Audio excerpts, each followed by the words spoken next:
You might have heard, 4th of July, it's almost here.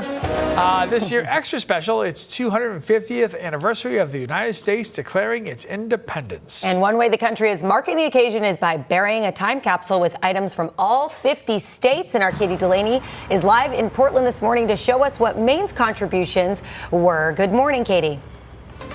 Good morning, Hannah and Lee. Yeah, this time capsule will be buried on July 4th in Philadelphia and will be opened 250 years from now. Now, with input from the public, the Maine Semiquincentennial Commission added a letter from Governor Janet Mills, a poem by Maine's poet Laureate, a right whalebone, a Wabanaki bookmark, and postcards. The director of the commission, Sarah Hansen, says the North Atlantic right whale is one of the world's most critically endangered whale species, with under 400 left.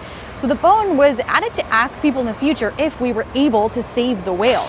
The woven bookmark, she says, pays tribute to Wabanaki art and culture. There are a few postcards showing some bits of Maine culture and events. One shows a map of the 2024 solar eclipse. Another is a postcard of a vintage bath mat from a hotel. And one highlights locations from Stephen King books, of course. She says the items reflect some of Maine's values. Heritage and craft. And tradition. We also really want to take care of the environment that's so critical to Maine as such a beautiful and wonderful place to be. And I think it also gives you a little insight into our sense of humor.